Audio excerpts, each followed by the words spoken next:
अस्सलामुअलैकुम। आज की वीडियो में बहुत ही ज़बरदस्त सा नेकलाइन आपके साथ शेयर करूंगी। उसकी विड्थ और लेंथ आप नोट कर लें। विड्थ उसकी हमने रखी है 10.25 और लेंथ आ रही है 8 इंच। बुकरम को डबल फोल्ड कर लेंगे और डबल फोल्ड में भी आपने इसकी लेंथ और विड्थ जो है वो नोट कर लेनी है। स्मॉल से एक्सल साइज तक ये मेजरमेंट्स परफेक्ट रहेंगी। यहाँ पे डबल फोल्ड करने के बाद नेक की जो हमने चौड़ाई रखनी है वो 4.25 रखेंगे। अब हमने नेक की शेप ड्रॉ करनी है, तो उसके लिए हमने सबसे पहले 1 इंच पे बुकरम पे मार्किंग करनी है। नीचे से 1 इंच का गैप छोड़ेंगे। उसके बाद ऊपर की तरफ हमने 2 इंच पे मार्किंग करनी है। यहाँ देखिए 1 इंच से ऊपर हमने 2 इंच पे मार्किंग करनी है। उसके बाद हमने इस तरफ को 1 इंच पे अगेन मार्किंग करनी है। यहाँ से हमने अपना जो है वो वी शेप देनी है। तिरछे में दोनों मार्क्स को आपस में मिला देंगे। उसके बाद पूरे नेक की हमने शेप ड्रॉ कर लेनी है। शेप ड्रॉ करने के बाद आपने इस तरह से नेक को कटिंग कर लेना है। नेक कटिंग करके यहाँ पे मैं नेक को ओपन करके आपको दिखाऊंगी कि इसकी शेप जो है वो कुछ इस तरह से आएगी। अब हमने फैब्रिक पे नेक को पेस्ट कर लिया है और एक्स्ट्रा फैब्रिक को फोल्ड करके सिलाई लगा देंगे। और अब हमने इसको अपनी शर्ट के ऊपर स्टिच करना है। उससे पहले यहाँ पे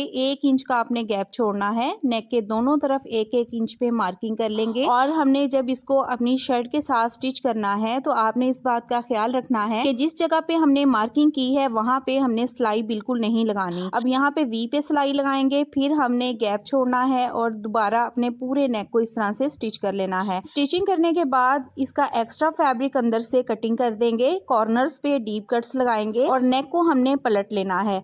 यहाँ पे देखिए जब हम नेक को पलटेंगे तो जो गैप हमने छोड़ा था वहां से स्पेस इस तरह से बन जाएगी। लेकिन आपने नेक को बहुत नीटली जो है वो पलटना है। स्पेस वाला फैब्रिक आपने बाहर की तरफ नहीं निकालना, उसको अंदर ही रहने देना है। तो यहाँ पे देखिए मैं नेक को पलट रही हूँ। पलटने के बाद आपने अच्छे से आयरन कर लेना है। अभी इसके ऊपर आपने जो है वो हैंड स्टिच नहीं करना, मतलब कि नेक की आपने तुरपाई अभी नहीं करनी। पहले हम पूरे नेक को स्टिच करेंगे, उसके बाद जो है वो नेक की तुरपाई करेंगे। अब अंदर की साइड का जो हमारा डबल नेक बनेगा उसके लिए बुकरम की विड्थ है हमारे पास 9.5 इंच और लेंथ है 5 इंच। इसके ऊपर हमने देखें 4x4 पे मार्किंग करनी है। 4 ही ब्रॉड रखेंगे और लेंथ में भी 4 इंच ही रखेंगे और इस तरह से राउंड शेप आपने ड्रॉ करनी है।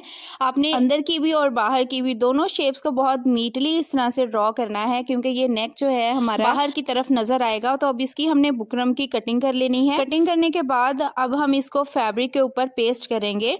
तो यहाँ पे देखें बुकरम को मैंने फैब्रिक पे पेस्ट कर लिया है। एक्स्ट्रा फैब्रिक को अंदर की तरफ इस तरह से फोल्ड कर देंगे। आप कोई सी भी ग्लू यूज कर सकते हैं। मैं यहाँ पर B600 ग्लू यूज कर रही हूँ। कॉर्नर को छोड़ के आपने यहाँ पे ग्लू लगानी है, क्योंकि अक्सर औकात ऐसा होता है कि जब हम सिलाई लगाते हैं कॉर्नर पे तो ग्लू लगी होने की वजह से हमारे कॉर्नर जो है वहाँ पे सिलाई नहीं आती, मशीन टॉप करती है। अब दूसरा फैब्रिक हमने इसके ऊपर रख कर अंदर की तरफ जो है वो सिलाई लगा ली है। अब नेक को हमने इस तरह से पलट कर जो है वो सीधा कर लेना है। सीधा करने के बाद इसका जो एक्स्ट्रा फैब्रिक है जो हमने मार्जिन के लिए छोड़ा है उसको इसी तरह से अगेन ऊपर की तरफ पलट के आयरन के साथ आपने अच्छे से क्रीज बना लेनी है। इसको भी आपने अंदर की तरफ नहीं पलटना, नेक के ऊपर की तरफ ही पलट के तो अच्छे से आपने इसको आयरन करना है राउंड में। ये बात आपने ध्यान में रखनी है कि आपने नेक को बिल्कुल भी खींचना नहीं है कि उसकी शेप खराब हो जाए।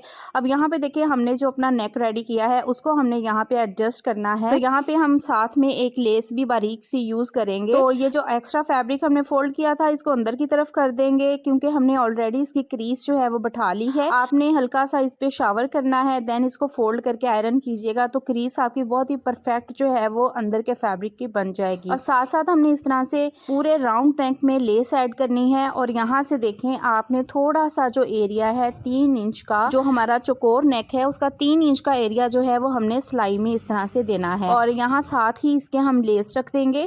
अगर आप बिगनर्स हैं और एक ही सिलाई में आपसे लेस और नेक कवर ना हो तो आपने फैब्रिक ग्लू यूज करनी है और उसके साथ पहले आपने नेक को रेडी कर लेना है।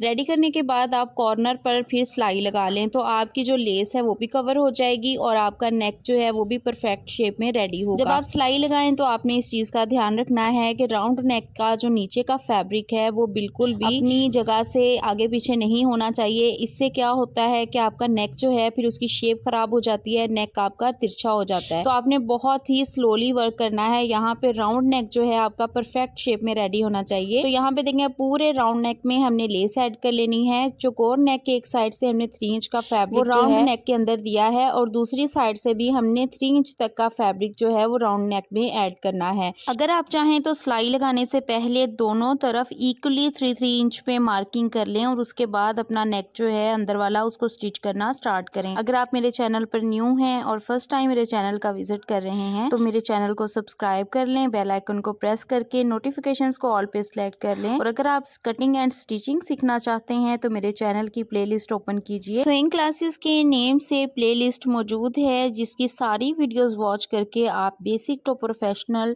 कटिंग एंड स्टिचिंग सीख सकते हैं और इस काबिल ज़रूर हो जाएंगे कि घर बैठे अपने ड्रेसेस खुद स्टिच कर सकें। तो यहाँ पे देखें पूरे नेक पे हमने लेस ऐड कर लेनी है। अगर आपको मेरी वीडियो अच्छी लग रही है तो आपने कमेंट सेक्शन में प्यारा सा कमेंट करके मुझे फीडबैक ज़रूर देना है और आप मुझे किस किस सिटी से देख रहे हैं ये भी लाजमी बताइएगा। तो यहाँ से मैंने वीडियो को बिल्कुल भी फास्ट नहीं किया, फिर आप लोगों के कमेंट्स आते हैं कि आप वीडियो को बहुत ज़्यादा फास्ट कर देती हैं और हमें बिल्कुल समझ नहीं आती कि किस तरह से आपने नेक को एडजस्ट किया है।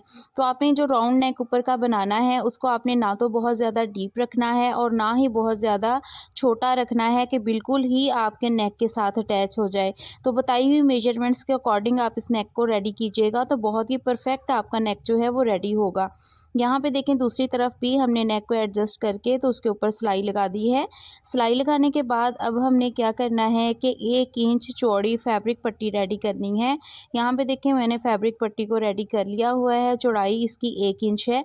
अब इस पट्टी को हमने नेक के अंदर एडजस्ट करना है, जो गैप हमने छोड़ा था वहाँ से इस पट्टी को गुजारेंगे और यहाँ पे आपने देखना है कि पट्टी की जो शेप है वो किस तरह से हमने रखनी है। पट्टी को आपने इस तरह से थोड़ा सा तिरछा करके रखना है और राउंड नेक के ऊपर इसको ओवरलैप करके तो जो दूसरी साइड से हमने गैप छोड़ा था उसके अंदर से इसको गुजार देना है। तो इस तरह से इनविजिबल तौर पे हमारी जो ये फैब्रिक पट्टी है वो अटैच हो जाएगी।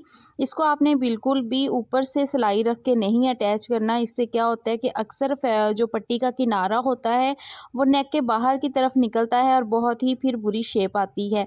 तो इस तरह से देखें आपने जो पट्टी ओवरलैप की है उसमें गैप इतना आपने बिल्कुल नहीं छोड़ना कि राउंड नेक से वो ऊपर जाए। आपने बिल्कुल इसके साथ इस तरह से इसको अटैच करके तो फिर आपने नेक के अंदर इसको एडजस्ट करना है। बैक साइड से देखें मैं पट्टी को एडजस्ट कर लूँगी। इसके बाद हमने किनारे किनारे की यहाँ से सिलाई लगा देनी है और पट्टी हमारी जो है वो नेक के अंदर फिक्स हो जाएगी। सो फाइनली हमने अपना नेक जो है वो रेडी कर लिया है। बहुत ही खूबसूरत और एलिगेंट सी शेप में ये नेक डिज़ाइन रेडी हुआ है। आप भी इसको विंटर के ड्रेसेस पे ज़रूर ट्राई करिएगा और मुझे आपने लाजमी फीडबैक देना है कि आपको मेरी एफ़र्ट्स कैसी लगी और ये नेक डिज़ाइन आपको कैसा लगा। अगर आपको मेरी वीडियो अच्छी लगी हो तो वीडियो को आपने लाइक करना है, चैनल को सब्सक्राइब करना है और प्यारा सा कमेंट मुझे लाजमी करना है। मिलते हैं नेक्स्ट वीडियो में न्यू आइडियाज़ के साथ। अपना बहुत सारा ख्याल रखिएगा, मुझे भी दुआओं में याद रखिएगा। अल्लाह हाफिज़।